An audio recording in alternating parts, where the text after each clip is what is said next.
നമസ്തേ, സ്വാഗതം ബീട്രൂട്ട് ഓർഗാനിക്സിൻ്റെ 118ാമത് എപ്പിസോഡിലേക്ക്.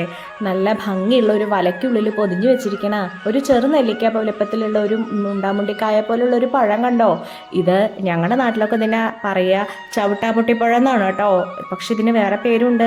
അമ്മൂമ്മപ്പഴം, പൂടപ്പഴം, കുറുക്കമ്പഴം, കൂടപ്പഴം, കൊരങ്ങുണ്ണിപ്പഴം, കൊരങ്ങു പെറുക്കിപ്പഴം, ചടയൻ, മൂക്കളപ്പഴം, മൂക്കട്ടപ്പഴം, മക്കളെ പോറ്റി, അങ്ങനെ പല പേരുണ്ട് കേട്ടോ. പല നാട്ടിലും പല പേരിലാണ്. കുരങ്ങന്മാർക്ക് നല്ല ഇഷ്ടാത്രേ ഇത്.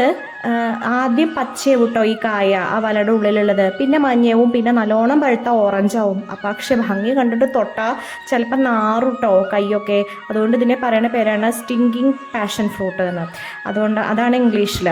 അതിങ്ങനെ പാഷൻ ഫ്രൂട്ടിൻ്റെ ഫാമിലിയിൽ പെട്ടതാണ്. തുറന്നു കഴിഞ്ഞ് കഴിഞ്ഞാൽ ഒരു ജെല്ലി പോലെ തന്നെ, നമ്മൾ എങ്ങനെയാണോ പാഷൻ ഫ്രൂട്ട് കാണപ്പെടുന്നത് അതേപോലെ തന്നെ ഒരു ജെല്ലിയുടെ ഉള്ളിൽ കറുത്ത കുരുക്കളാണ്. പുളി കലർന്ന ഒരു മധുരമാണ്. ഭക്ഷിക്കാട്ടോ, കഴിക്കാം, ഒരു പ്രശ്നവുമില്ല. പക്ഷെ ഇപ്പോൾ ഒന്നും ആരും കഴിക്കില്ല എന്ന് മാത്രം. ചിലതരം ശലഭത്തിൻ്റെ പുഴുക്കൾ ഇവിടെ ഇല ഭക്ഷിച്ചിട്ടാണ് ഉണ്ടാവണത്, അത് വളരണത്. പിന്നെ ധാരാളം ആൻറ്റി ഓക്സിഡൻറ്റ് ഗുണങ്ങളുണ്ട്. വയറിനകത്തെ അൾസർ സുഖപ്പെടുത്തുന്നുണ്ട്, എല്ലുകളുടെ ബലം വർദ്ധിപ്പിക്കുന്നുണ്ട്, അനീമിയ ആവുന്നത് തടയുന്നുണ്ട്, ക്യാൻസർ കോശങ്ങളെ പ്രതിരോധിക്കുന്നുണ്ട്, BP കുറയ്ക്കുന്നുണ്ട്, പല്ലുകൾക്കും വൃക്കകൾക്കും ആരോഗ്യം കൊടുക്കുന്നുണ്ട്, കാൽഷ്യം ധാരാളമായിട്ട് അടങ്ങിയിട്ടുണ്ട്, വൈറ്റമിൻ C, പൊട്ടാസ്യം, മിനറൽസ് ഒക്കെ ധാരാളമുണ്ട്.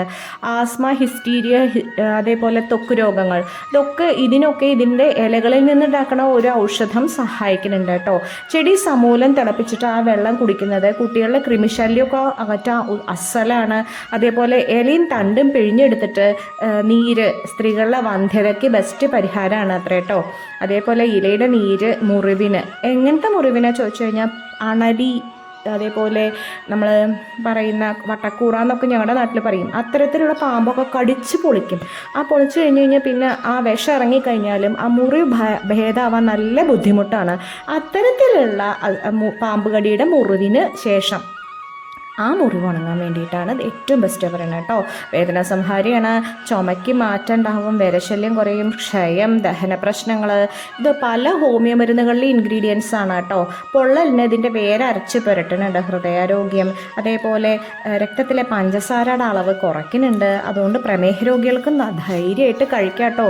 പ്രതിരോധ ശക്തിക്ക്, മനസ്സിൻ്റെ സ്ട്രെസ്സ് കുറയ്ക്കുന്നുണ്ട്. പക്ഷെ ചിലർക്ക്, അതായത് ലാക്ടോസ്, പാലിൽ അടങ്ങിയിരിക്കുന്ന ഒരു ഘടകമാണ് ലാക്ടോസ്, അതിൻ്റെ അലർജിക്കായിട്ടുള്ളവർക്ക് ചിലർക്ക് അലർജി ഉണ്ടാകാറുണ്ട്. അതുകൊണ്ട് കഴിക്കുമ്പോഴും ഉള്ളിലേക്ക് എടുക്കുമ്പോൾ എന്ത് ആഹാരമാണെച്ചാലും എന്ത് മരുന്നാണെച്ചാലും അത് നമ്മളെപ്പോഴും ഒരു വൈദ്യൻ്റെ ഉപദേശപ്രകാരം മാത്രമേ എടുക്കാൻ പറ്റൂ. ഇതുപോലെ ഇനിയും വരാം.